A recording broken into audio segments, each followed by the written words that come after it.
our session that deals with regional pride over national identity. We have Mr. Rajdeep Sardesai, Editor-in-Chief, CNN-IBN and IBN7, to moderate and introduce our speaker for this session, Mr. Narendra Modi, the Chief Minister of Gujarat. Ladies and gentlemen.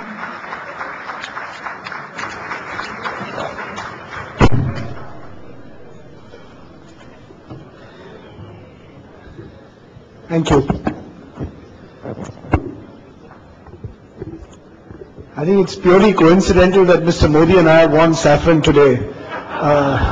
It's proof that color is no longer the monopoly of one ideology, but we will discuss that on another day, another time. But we're all friends, and we welcome Narendra Modi, the Chief Minister of Gujarat,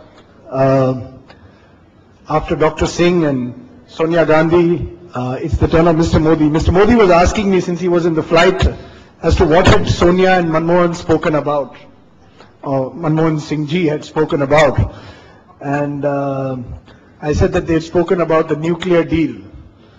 So Mr. Modi says, I can also speak on deals, but I won't speak on the nuclear deal. But he's one politician who draws contrasting emotions. His supporters truly admire him and say that he is Mr. Gujarat.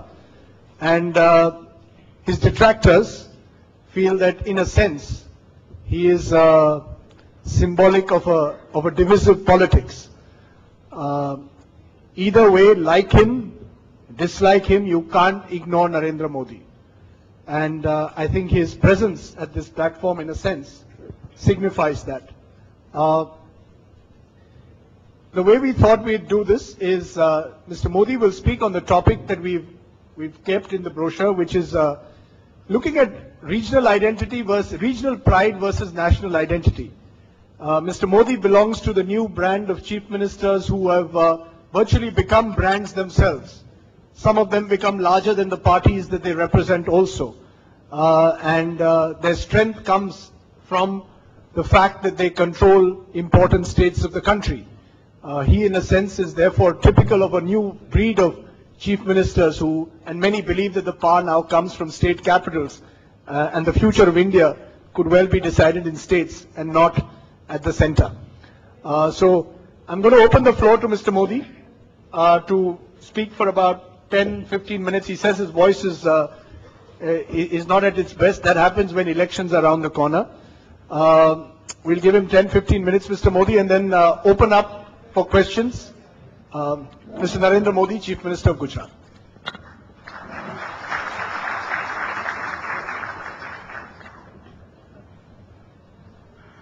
Rajdeep को उसके TRP का डर लग रहा है और इसलिए पहले से उसने दीवार बना दी कि आज उसकी कुर्ता के कलर का उसकी आइडियोलॉजी से लेना देना नहीं है, और इसलिए मैं भी उसको क्षमा कर देता हूं। लेकिन मुझे पता नहीं था कि मैं अहमदाबाद से निकलूंगा और इतना प्रभाव उस पर हो जाएगा, ये मैंने सोचा नहीं था। मित्रों, हिंदुस्तान टाइम्स के बीच आने का मेरा एक पहला अवसर है। मैं हिंदुस्तान टाइम्स के सभी मित्रों का हृदय से आभारी हूं और बहुत वेल इन एडवांस उन्होंने मेरा समय फिक्स कर दिया था। और तब मैंने उनसे कहा था कि शायद आचार संहिता आ जाएगी और मुझे दिक्कत होगी, तो उन्होंने कहा जो भी आ जाए आप आ जाइए। तो मैंने फिर वादा निभाना तय कर लिया और मैं आज आपके बीच में हूं। जो विषय रखा गया है, मैं उसमें जो कॉन्ट्राडिक्शन खोजने की कोशिश हो रही है, मैं समझता हूं अपने आप में वो गलत दिशा की सोच शायद देश में पनपेगी। भारत जैसे विशाल देश के अंदर हम अगर ये चाहें कि राज्य कैसे भी करते रहें देश आगे बढ़ जाएगा, तो ये संभव नहीं है। और ये हम कहें कि राज्य अधिक बल देकर के आगे बढ़ने का कोशिश कर रहे हैं तो देश की आइडेंटिटी को खतरा हो जाएगा, मैं समझता हूं वो भी उतना ही गलत है। दोनों व्यवस्थाएं एक दूसरे के पूरक हैं, पोषक हैं। भारत सरकार और या भारत नेशनल लेवल पे जो सोचते हैं उनका काम यह है कि जहां जिसकी स्ट्रेंथ हो उसको बल मिलना चाहिए और जहां उसकी वीकनेसेस हो उसमें उसको हेल्प मिलनी चाहिए। अगर ये हमारा मॉडल हम विकसित करते हैं तो हम देश की कमियों को दूर कर पाएंगे और देश में जहां जहां बिखरी पड़ी ताकतें हैं उन ताकतों को बढ़ावा भी दे सकते हैं और उन ताकतों को जोड़ करके एक भारत को शक्ति संपन्न राष्ट्र के रूप में हम पेश कर सकते हैं। दूसरा, आज एक दुनिया में मॉडल चल रहा है वो बाय एंड लार्ज शोकेस वाला मॉडल चल रहा है। अब जैसे चाइना के पूरे डेवलपमेंट की चर्चा नहीं हो रही है, चाइना के ईस्ट बेल्ट की चर्चा हो रही है और दुनिया के सामने उसी को दिखाया जा रहा है और चाइना का मार्केटिंग हो रहा है। किसी समय न्यू दिल्ली एक मॉडल के रूप में हमारे देश में दिखाया जाता था, लेकिन वो एक अंग्रेज विरासत हमारे पास थी और दूसरा एक राजनीतिक व्यवस्था का सरकार के रूप में एक हिस्सा था जो जन सामान्य को प्रेरित नहीं करता था। दूसरा प्रयास किया गया मुंबई को फोकस करने का, लेकिन उसके अपने कंस्ट्रेंट्स थे अनेक प्रकार के, उसके कारण एक स्टेज आने के बाद हम रुक गए कि बस एक है हिंदुस्तान की पहचान की चर्चा होगी थी, आज दुनिया में कहीं पर भी तो दिल्ली के बाद मुंबई की चर्चा होती होगी, लेकिन एक सम पॉइंट ऑफ टाइम वो वहां रुक गया। इसका मतलब इस मॉडल को जाने अनजाने स्वीकार तो किया गया है। अगर ये मॉडल को स्वीकार किया गया है तो क्यों न हम खुल करके इन शक्तियों को स्वीकार करें। और मैं मानता हूं तत्वतः उस बात को हमें स्वीकार करना चाहिए कि जिसका जहां पोटेंशियल है, अगर हैदराबाद और आंध्र को आईटी के माध्यम से दुनिया में हम शोकेस कर सकते हैं, हमने करना चाहिए। अगर बेंगलोर की नॉलेज कैपेसिटी को अगर हम स्ट्रेंथ मानते हैं तो हमने दुनिया के सामने जाना चाहिए। अगर गुजरात का डायमंड दुनिया में चमकता है तो उस डायमंड की भरपेट तारीफ करते हुए चलना चाहिए। जब तक हम इस रूप का स्वीकार नहीं कर सकते, देश एक फेडरल स्ट्रक्चर है, हम अच्छाइयों को, शक्तियों को न बढ़ावा दे पाएंगे न पहचान कर पाएंगे। दूसरी बात यह है कि समय की मांग है कि हम देश में एक हेल्दी कंपटीशन का एनवायरनमेंट क्रिएट करें। अब ये हेल्दी कंपटीशन का एनवायरनमेंट स्टेट और सेंटर के बीच आज संभव नहीं है, लेकिन विद इन स्टेट जरूर संभव है। उसके पैरामीटर बन सकते हैं, वेल इन एडवांस पैरामीटर्स की चर्चाएं हो सकती हैं। अदर देन गवर्नमेंट एफिलिएटेड जितने भी इंस्टीट्यूशंस हैं उसको लीड कर सकते हैं और हर एक को ध्यान में आएगा कि भाई इस क्षेत्र में देश यहां प्रगति कर रहा है, इस क्षेत्र में यहां कर रहा है, वहां से कुछ सीखा जा सकता है और वहां कुछ चीज ले जाई जा सकती है। और मैं समझता हूं इस मॉडल की ओर हमने जाना चाहिए। जहां तक विकास का सवाल है, मेरा ये मत जरूर है कि आजादी के समय देश में आजादी की जो ललक थी, आजादी के लिए हर नागरिक जिस प्रकार से जुटा था, अब आजादी का आंदोलन 1857 से 1857 से उसकी चर्चा तो हो रही है। व्यक्तिगत रूप से अनेक लोगों ने बलिदान दिए, बहुत कोशिश की देश को आजाद कराने के लिए। सैकड़ों लोग थे जो अंडमान निकोबार की जेलों में अपनी जिंदगी गुजार रहे थे, लेकिन महात्मा गांधी का सबसे बड़ा कंट्रीब्यूशन यह था कि उन्होंने आजादी को जन आंदोलन पर परिवर्तित किया। हर व्यक्ति को लगा कि मेरे इस कार्य से मैं आजादी में योगदान दे सकता हूं, आजादी के योगदान में। और यह सबसे बड़ा महात्मा गांधी का कंट्रीब्यूशन था, जिन्होंने देश के हर नागरिक को आजादी की ललक पैदा की, हर आदमी को जोड़ा। आजादी की जो ललक गांधी ने पैदा की थी, जो जन आंदोलन पैदा किया था, अच्छा होता देश आजाद होने के बाद विकास की वो ललक हम पैदा कर पाते हैं। डेवलपमेंट एक मूवमेंट बन जाती है, डेवलपमेंट को जन आंदोलन में परिवर्तित किया जाता।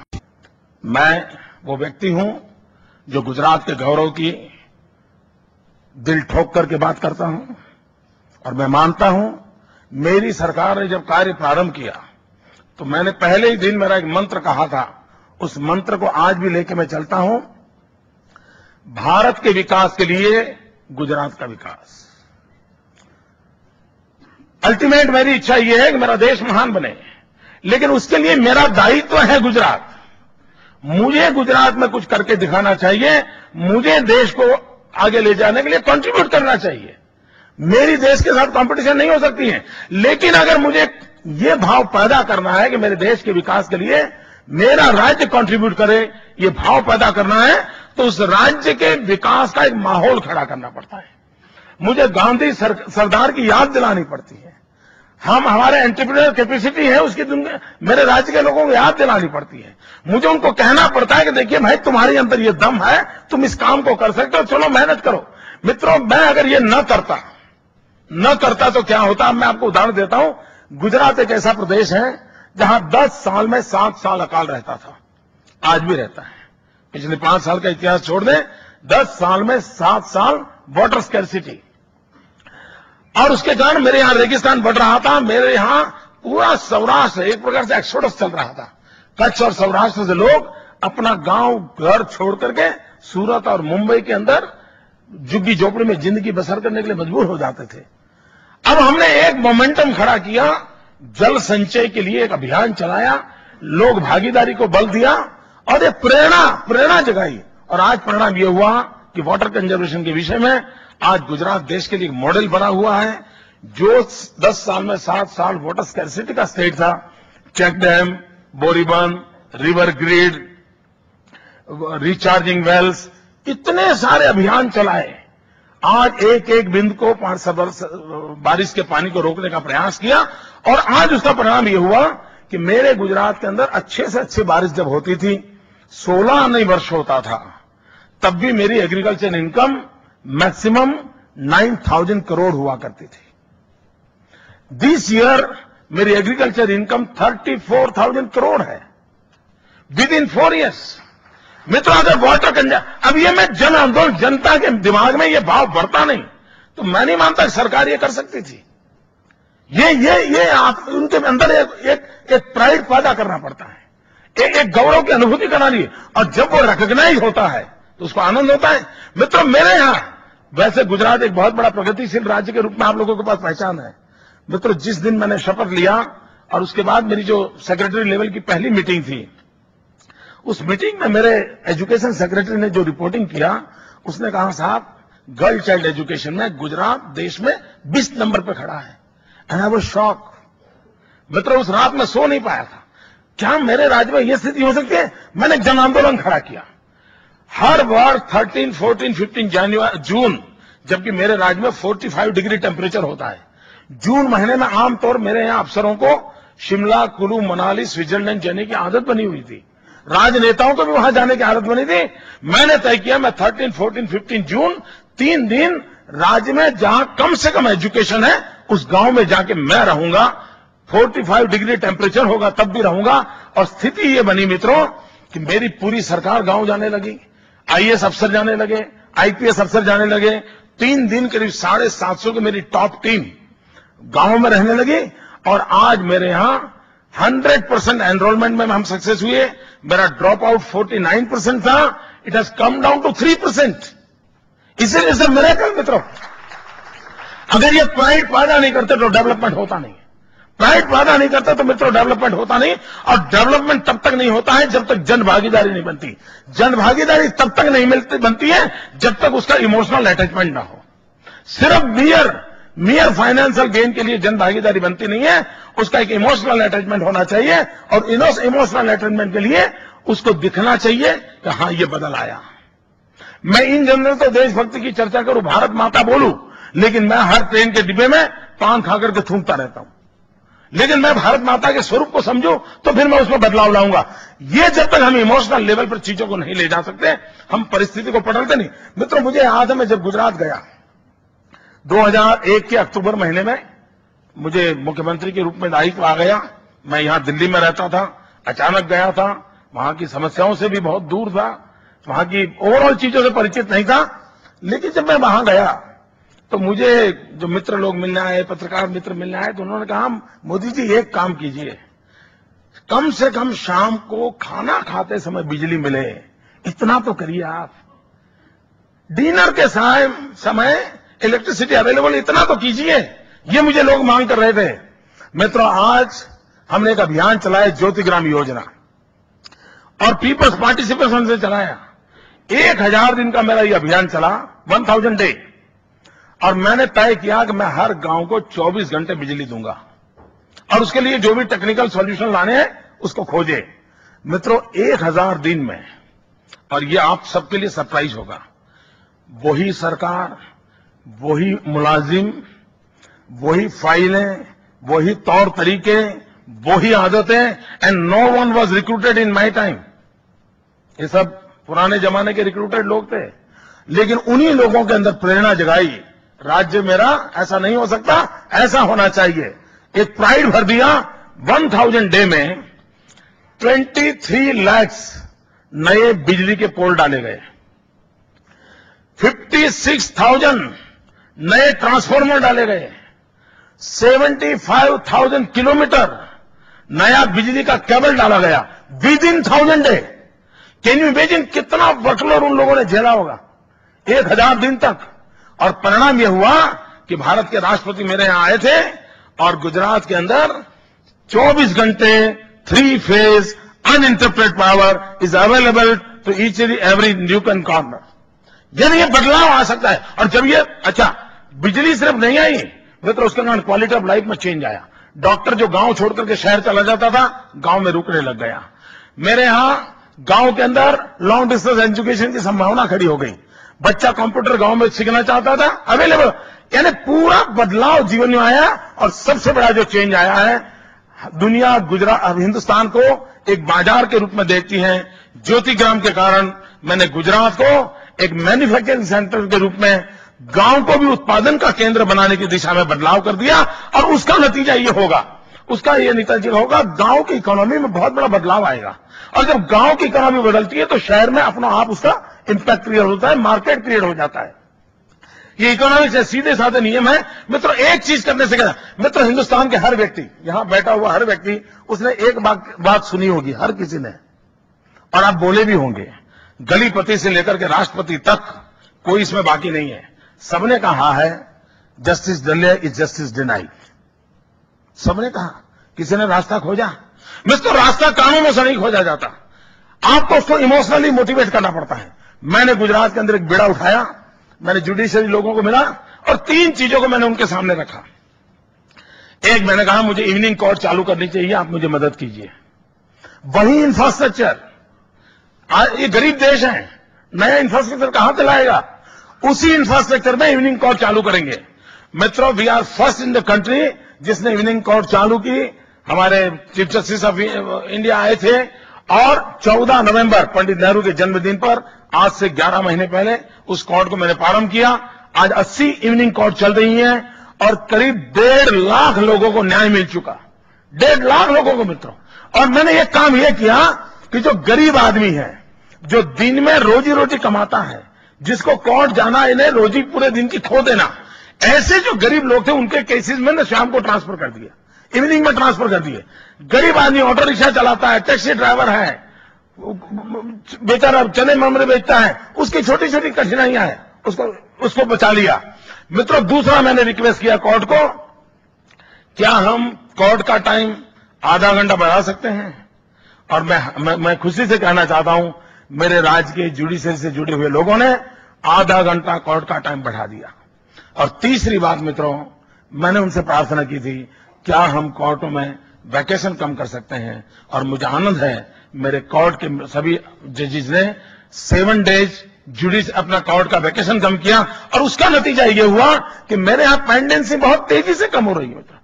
यानी एक बार हम चाहें, अब इन चीजों को मैं ये कहूं मेरे देश में ऐसा है, उनको परास्त करने के लिए गुजरात में ऐसा करना चाहिए, बात बनती नहीं। लेकिन मैं ये कहूं कि मेरे गुजरात का गरीब आदमी न्याय चाहता है, हमने व्यवस्था खड़ी करनी चाहिए, उनको प्रेरणा मिलती है। और मैं अपने दायरे में काम करता हूं, इसका मतलब ये नहीं कि मैं किसी मिजाज से काम करता है। देश की विकास यात्रा में हम पार्टनर बनते हैं। मैं समझता हूं प्राइड पैदा करके करें, इमोशनल अटैचमेंट से करें, मोटिवेशन लेवल को बढ़ाएं, हम इच्छित परिणाम प्राप्त कर सकते हैं। और मित्रों, आज गुजरात ने हर क्षेत्र में जो प्रगति की है उसकी सराहना आज पूरे देश में हो रही है, उसकी चर्चा हो रही है। देश के सभी राज्य किसी न किसी काम को देखने के लिए हर हफ्ते कोई न कोई डेलीगेशन गुजरात में होता है, और ऑफिसर्स लेवल का, कि जो एक्चुअली हमारे इन छोटी छोटी चीजों को हमने लाए हैं उसको देखने के लिए प्रयास करता है। और नतीजन यह है कि आज जो गुजरात प्रगति कर रहा है वो भारत के विकास के लिए कर रहा है। मेरा देश दुनिया के सामने सीना तान करके खड़ा हो जाए, इसके लिए गुजरात को जो करना चाहिए उसको करने के प्रयास के भागरूप आज गुजरात कर रहा है। मैं इसमें कोई कॉन्फ्लिक्ट नहीं देख रहा हूं। एक प्रकार से यही व्यवस्था है जो पूरक भी हो सकती है, पोषक भी हो सकती है। मैं नहीं जानता हूं मैंने समय का पालन किया है कि नहीं, लेकिन मैं आपका बहुत आभारी हूं। धन्यवाद।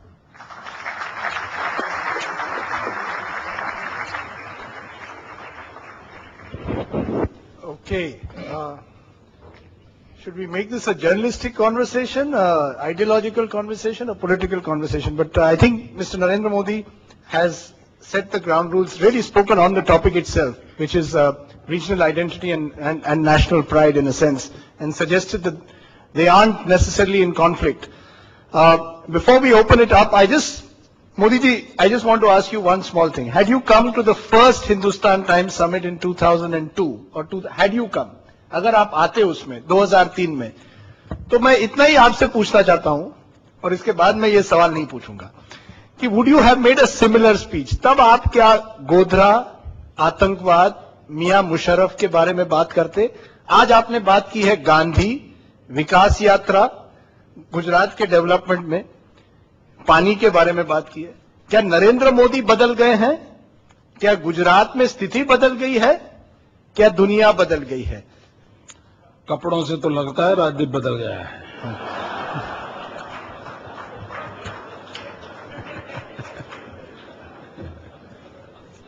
नहीं, कहीं क्या बदलाव आया है? जो मुद्दे आप 5 साल पहले उठाते थे, आज आप वो मुद्दे नहीं उठाते। क्या आपको लगता है कि एक बार आप मुख्यमंत्री अब बन गए हैं, 5 साल चले हैं, तो any chief minister thinks of development now and doesn't think of the emotional divisive issues? Is that a change that you have seen in yourself, or is that a political reality you have come to terms with?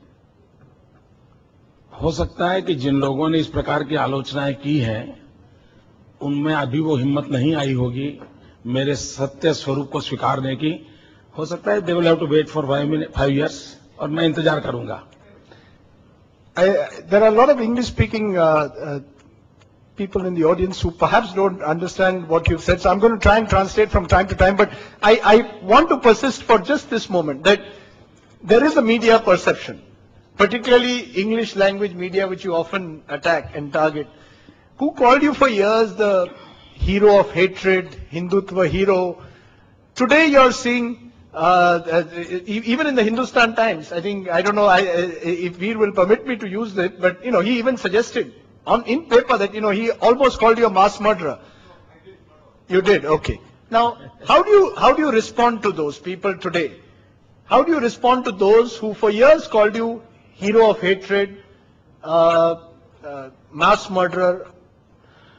जिन लोगों ने मेरे लिए जो कुछ भी कहा है, मैं उन सब मित्रों को प्रणाम करता हूं, मैं बड़ा आदर करता हूं, और मैं ईश्वर से प्रार्थना करता हूं कि उन लोगों के प्रति मेरी दोस्ती बरकरार करने की मुझे ताकत दे, बहुत अच्छी दोस्ती बनी रहे, और मैं मानता हूं कि समय आने पर सत्य हर को समझने की कोशिश करेगा। Let me just once more try before I open it. Mr. Modi, do you fear, while you talk about this agenda, you're going around the world, you achieved enormous popularity, I see in the newspapers in China itself, from the kind of speeches you made focusing on the development of the state. Your past will haunt you. Are you worried about that? Would you like, before this gathering, once and for all to clarify so that it doesn't arise both for Veer and others?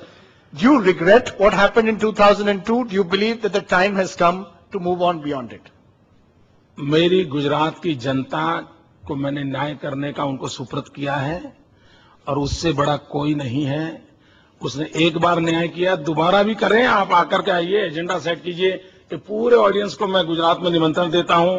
Rajdeep Sardesai की जो agenda है उसको आप बल दीजिए, वहां मेहनत कीजिए मेरे गुजरात, क्योंकि मेरे वो भगवान है। मैं उनको जवाबदेह हूं और मैं उनको जवाब देता रहता हूं और मैं दोबारा जाऊंगा मैदान में। आप आइए, सब लोग आइए, निमंत्रण है।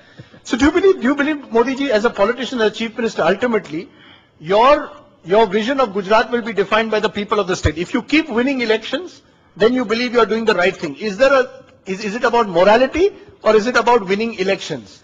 If you win an election, everything is fine. ये आपको तय करना है कि आप जनता के निर्णय को स्वीकार करते हैं या अपने पुराने विचारों को पकड़ के रखते हैं, वो आप पर निर्भर करता है। मेरे लिए जहां तक सवाल है, नरेंद्र मोदी के लिए, मेरे लिए जनता फाइनल है। Janta final. But that is every individual of Gujarat.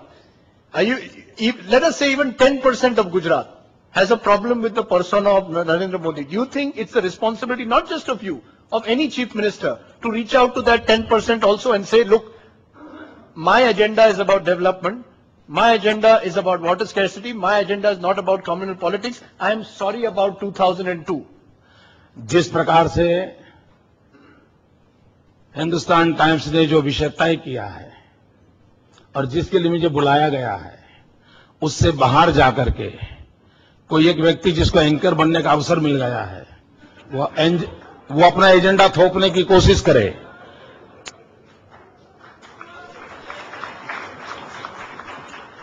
जो अपना एजेंडा थोपने की कोशिश करें तो ये शोभना भरतिया जी तय करे आगे क्या करना है, कैसे एंकरों को बुलाना, क्या करना, वो आप तय करे। कैसे वक्ताओं को बुलाना आप तय कर लीजिए। और CNN, IBN आपका पार्टनर है, तो आप दोनों मिलकर के तय कर लीजिए। मेरा भाग्य मेरे गुजरात की जनता तय करेगी।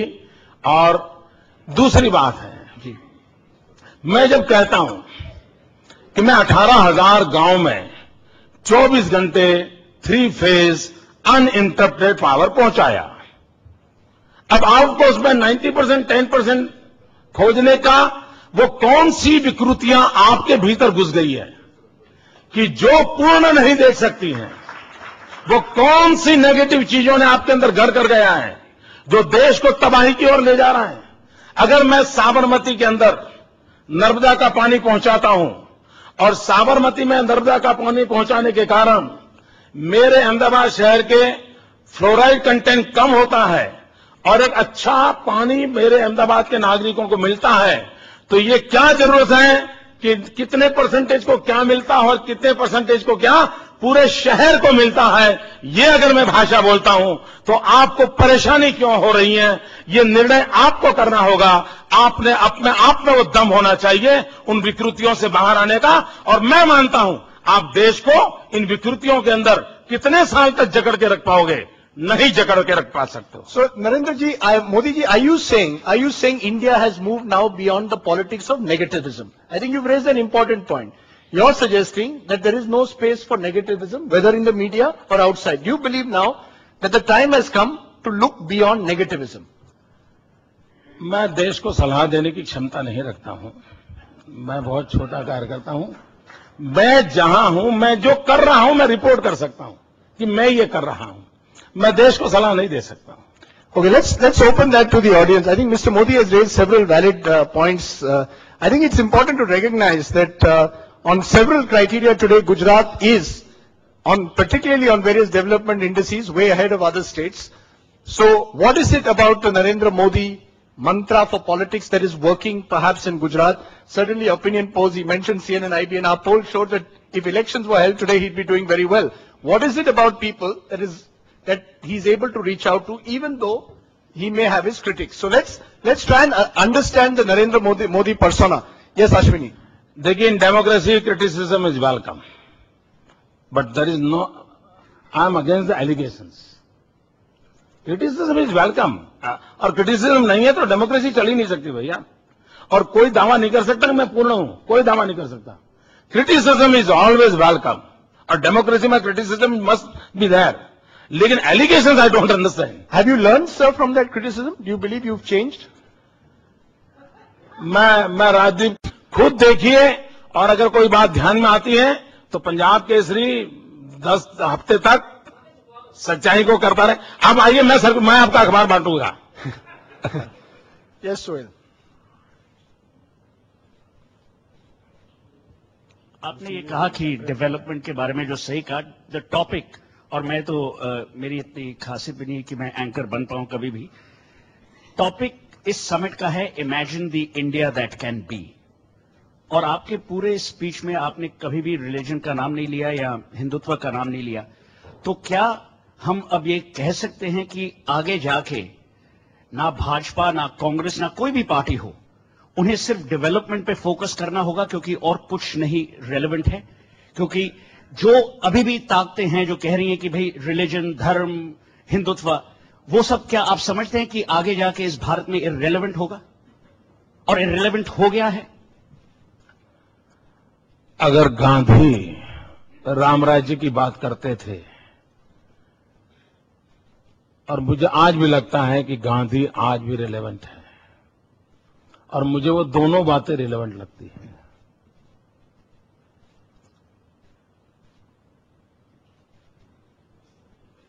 नहीं, you want to define what you think is Ram Rajya. Why don't you define it for us, sir? What is Ram Rajya? How is Narendra, sir, is Narendra Modi... Mahatma Gandhi ने जो राम राज्य की कल्पना की है, जिसको एक शब्द में कहना है तो वेलफेयर स्टेट की बात की है।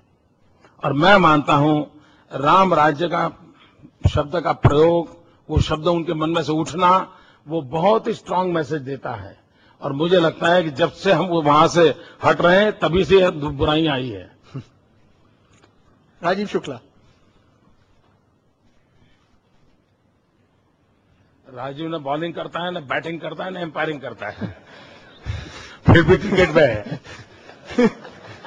मैंने पूरे भाषण में आज देखा कि मोदी जी का जो ट्रस्ट था वो महात्मा गांधी पे था, सरदार पटेल पे था। जो सबसे बड़ी बात उन्होंने कही कि गांधी की सबसे बड़ी खासियत ही थी कि सबको जोड़ के वो आगे चले और बढ़े, इसीलिए शायद उनका आंदोलन सफल हुआ। तो मोदी जी, आपको नहीं लगता है कि अगर गांधी जी सबको जोड़ के चले पूरे समाज को तभी आगे बढ़े, तो गांधी जी से सबक लेके आपको भी पूरा समाज अपने साथ जोड़ना चाहिए, समाज का कोई पक्ष आपसे अलग न हो। और उसके साथ साथ मेरा अपना ये मानना है कि जो विकास है उस बिना पूरे समाज को साथ लिए चल सकता। आज गांधी जी होते तो आपको नहीं लगता कि आपके खिलाफ भूख हड़ताल पे बैठ गए होते? मेरे लिए बहुत बड़े दुख की बात है कि राजीव शुक्ला कांग्रेस में है, उसको गांधी का ज्ञान नहीं है। आपको जो गांधी का वर्णन कर रहे हो, जिस सवाल का आपने आधार बनाया, सुभाष बाबू की घटना को याद कर लीजिए, सुभाष बाबू के प्रकरण को याद कर लीजिए। कौन सा प्रकरण? सुभाष बाबू और गांधी के संबंधों का प्रकरण याद कर लीजिए। नहीं, आप पूरी बात तो कही। आप जो कह रहे सबको जोड़ने वाला, सुभाष बाबू और गांधी का प्रकरण देख लीजिए। नहीं, आप कह रहे हैं कि सुभाष बाबू अलग थे गांधी से। आप अब उस घटनाक्रम को देखिए ना, सुभाष चंद्र बोस के बयान अपने पढ़िए, उन्होंने खुद कहा कि गांधी सबसे ज्यादा। उस घटनाक्रम को देख लीजिए। मैं अपनी कोई कमेंट नहीं करता हूं, मैं आपसे इतनी प्रार्थना करता हूं, आप कांग्रेस के कार्यकर्ता हैं, गांधी के जीवन का कांग्रेस की हिस्ट्री के साथ जुड़ा हुआ ये एक चैप्टर है, उसको आप देख लीजिए ना। नहीं, चैप्टर मैंने भी पढ़ा है। You want to specify what you're trying to say. I think forget the Gandhi Bose incident. नहीं, जो उन्होंने प्रियम्बल रखा था अपने सवाल का, उस प्रियम्बल को मैंने रिस्पॉन्ड किया है। नहीं sir, I think the question समझ में जवाब नहीं आ रहा। What does Gandhi mean for Narendra Modi or for India today? What do you think for Gujarat, India today? मैं आज भी मानता हूं गांधी का जो ग्राम स्वराज का सपना था, आज भी उतना ही मैं रिलेवेंट देख रहा हूं। डेवलपमेंट का, ग्राम स्वराज का गांधी का, and this is my conviction. मैं आपको एक छोटा सा उदाहरण बताऊं। मैं जब छोटा था तो मेरे गांव में आचार्य विनोबा जी भावे के माध्यम से बहुत कुछ काम चल रहा था। तो एक डॉक्टर द्वारकादास जोशी, अब तो आयु 90 साल हो गई, वो बहुत ही डेडिकेटेड गांधीयन, वो जिनके मुझे बहुत आशीर्वाद मिले मेरे जीवन में। तो डॉक्टर द्वारकादास जोशी ने एक बार कहा था कि पार्लियामेंट का इलेक्शन होता है तो देश को बहुत नुकसान नहीं होता है, असेंबली का इलेक्शन होता है नहीं होता है, लेकिन जब पंचायत का इलेक्शन होता है तो पूरा गांव बिखर जाता है, एक दूसरे को मारने काटने पड़ जाते हैं। क्यों ना हम गांव के अंदर यूनानिमस इलेक्शन का माहौल बनाए। एक सपना मैंने बचपन में सुना था। मित्रों, जब मैं चुनाव मैं मुख्यमंत्री बना 7 अक्टूबर को। 11 अक्टूबर को जयप्रकाश नारायण जी का जन्मदिन था, 2001 की बात करता हूं, और उसी समय मेरे यहां 11,000 पंचायतों के चुनाव ड्यू थे। तो उस दिन मैंने एक स्कीम घोषणा की थी कि जो गांव यूनानिमस से अपना इलेक्शन तय करेगा, गांव मिल करके करेगा, उनको मैं 1 लाख रुपया डेवलपमेंट राशि दूंगा।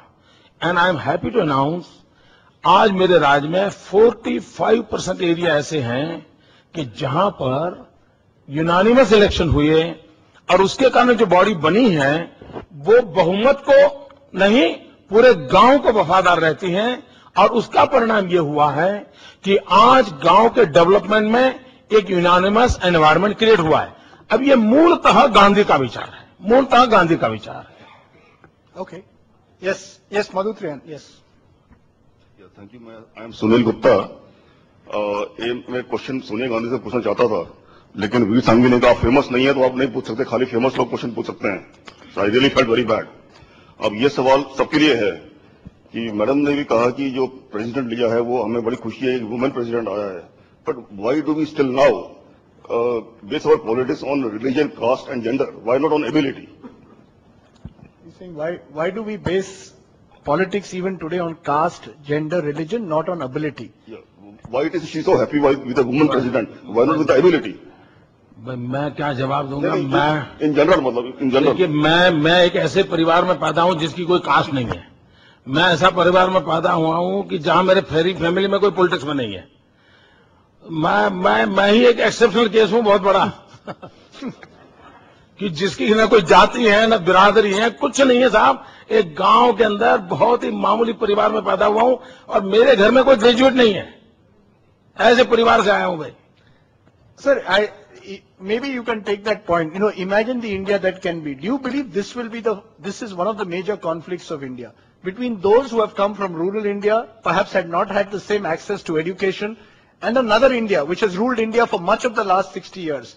Is that the fundamental tension you see in Indian politics? आप जैसे नेता आ रहे हैं, दूसरे भी नेता हैं जो कई सालों के से रहे हैं, जिनकी फैमिली सरनेम होगी. You see a conflict between those two leaders in the future? देखिए, मैं समझता हूं ये बड़ा एकेडमिक टाइप ऑफ क्वेश्चन है। अब जैसे अरविंद के जीवन को कोई देखें, श्री अरविंद के, तो वो सारे पैरामीटर बैठते हैं कि वो कभी इस देश को प्रेम कर ही नहीं सकते थे। उनकी पढ़ाई लिखाई जीवन, लेकिन वो अरविंद थे जिन्होंने देश के लिए अपने आप को खपा दिया, अपने आप को खपा दिया। इसलिए हम इसको बहुत स्पेसिफिक किसी चौखट में फिट नहीं कर सकते इस बात को। लेकिन ये जरूर है, और ये कहना है कि कोई शहर में पला है, अंग्रेजियत में पला है, तो उसको इस देश के प्रति प्रेम नहीं होगा और कोई लेना देना नहीं होगा, मैं समझता हूं ऐसा आरोप लगाना उचित नहीं होगा।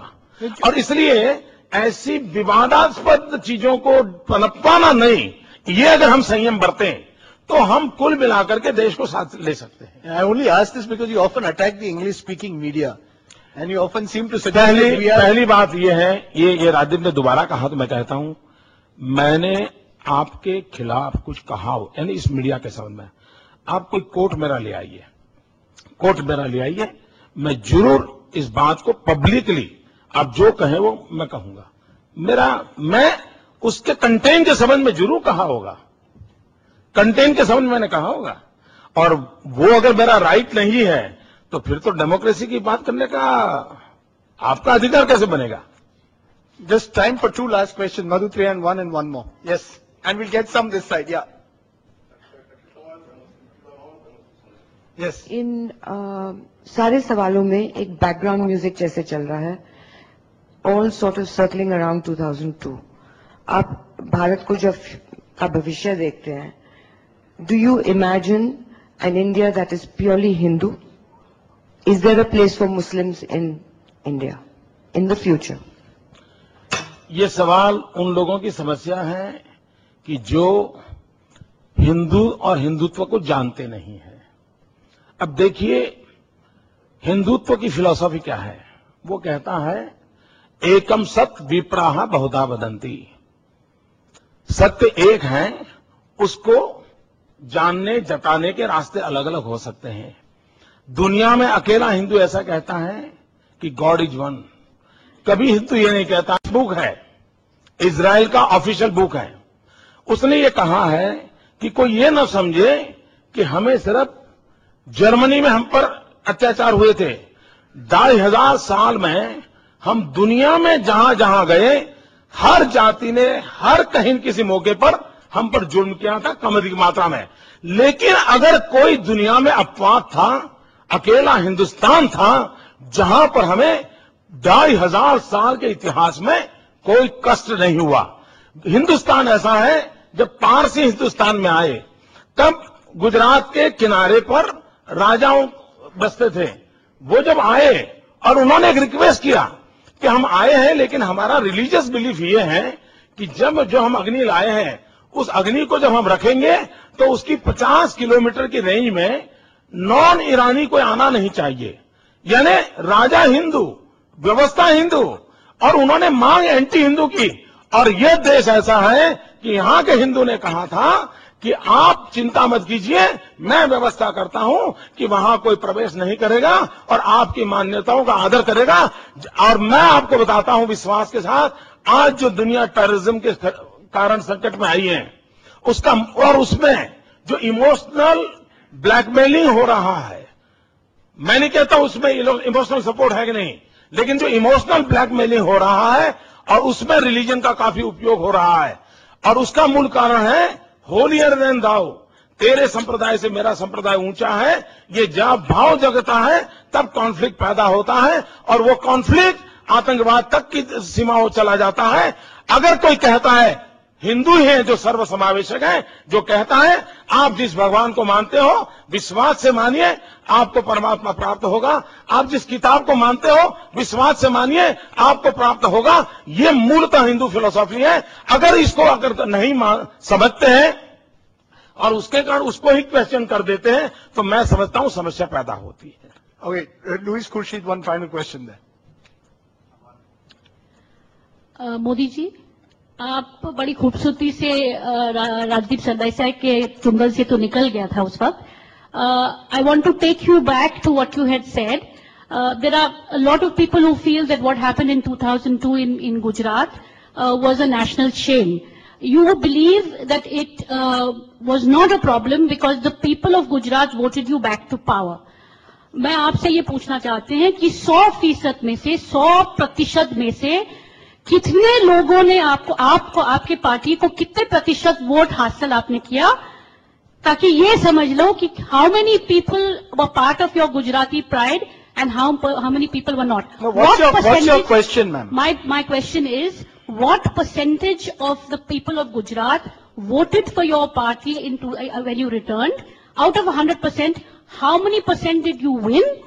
And if you won 40 or 45%, does it mean that 55% or whatever was left does not go along with you and does not agree with your version of Gujarati pride? आज हिंदुस्तान में जो सरकार बैठी है वो भी उसी प्रकार से वोट लाई है। आप जो लॉजिक आप लगाते हैं उसी लॉजिक से जवाब आएगा। आप ये तय करें कि आपको चाहिए वो जवाब मिले, वैसा तो सवाल हो नहीं सकता। आपने जो सवाल उठाया, देखिए हिंदुस्तान का लोकतंत्र कैसा चल रहा है। 100% मतदाता एवरेज 50% वोट डालते हैं, उसमें से जो 26% ले आता है वो 100% पे राज करता है। ये हमारा डेमोक्रेटिक सिस्टम है। और खुर्शीद जी हमारे उसी पर तो चलते रहते थे। Mr. Gupta, you want to ask one quick question? Yes. Please keep it quick and brief. Very, very quick. आपने ये तो कह दिया कि राजीव शुक्ला को ना तो बैटिंग करनी आती है ना फील्डिंग करनी आती है। मैंने आती नहीं ऐसा नहीं कहा, करते नहीं है ये कहा भाई। और 2 गुजरात के सपूत जो भारत के भी सपूत हैं, जिन्हें बैटिंग भी करनी आती है और बॉलिंग भी करनी आती है, और साउथ अफ्रीका में हमारे लिए वर्ल्ड कप जीत के लाए इरफान पठान और यूसुफ पठान, 5 दिन लगे आपको उनको रिकॉग्नाइज करने में। आपको एक तो न डेट का ज्ञान है न समाचार का ज्ञान है। ये मुझे आपसे की शिकायत है कि आप इतने सोए हुए थे कि आपको 5 दिन के बाद खबर मिली। नहीं, आप सोए थे कि आपको 5 दिन के बाद खबर मिली। ये बड़ा दुर्भाग्य है कि आपके खबरों का जो स्रोत है उसको वेरीफाई कर लीजिए। और आप अच्छा होगा। और दूसरी बात है, कोई इनाम दे या न दे उसके आधार पर मूल्यांकन होगा देश का। यह भी मैं आपको पूछना चाहता हूं, क्या ये मीडिया एजेंडा सेट करेगा कि किस मिनट क्या करना है? और मैं आपको पूछना चाहता हूं, जब हमारे गुजरात के बच्चे और देश के नौजवानों ने पाकिस्तान को क्रिकेट के मैदान में पराजित किया था, गौरव हो, इनाम हो, अच्छी बात है, लेकिन अयोध्या के अंदर जब राम मंदिर पर हमला हुआ तब पाकिस्तानियों को मेरे जवानों ने मौत के घाट उतार दिया था, तब जाकर के किसी ने इनाम नहीं दिया, उसको क्वेश्चन किया था आपने? उन्होंने तो पाकिस्तानियों को गिरा दिया था। ये तो क्रिकेट के मैदान में जीत के आए थे, उनका सम्मान होना चाहिए, लेकिन काउंटर क्वेश्चन ये भी तो झेलना पड़ेगा जो ऐसे सवाल पूछते हैं। One thing hasn't changed, huh? You've remained combative as ever. 5 years haven't changed that. But I want to ask you one final question. Do you really see yourself as a future Prime Minister of this country? Is that an ambition that you have?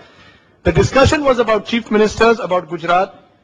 You believe that your priority at the moment is Gujarat. You're fighting an election there. But do you see your long-term agenda? If you win this election in Gujarat, Mr. Modi, do you believe that your next step would be at the national center stage? Is that something that you see as a goal? ये तो पूरा सवाल ही irrelevant है, बेमतलब है। मित्रों, मैं मूलतः संगठन से जुड़ा हुआ व्यक्ति था।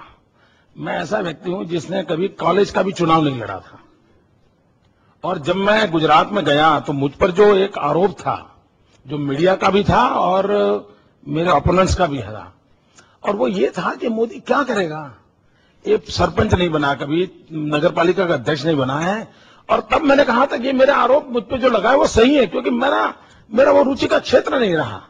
मैं कभी जिंदगी में चुनाव नहीं लड़ा भैया। अब ये ठीक है कि अचानक मेरे जिम्मेदारी तो आ गया, तो मेरी कोशिश ये है कि मुझे जो काम मिला है वो मैं, भगवान ने जितनी मुझे बुद्धि शक्ति दी है, उसको पूरी झोंक करके मेरे राज्य की भलाई के लिए काम करूं।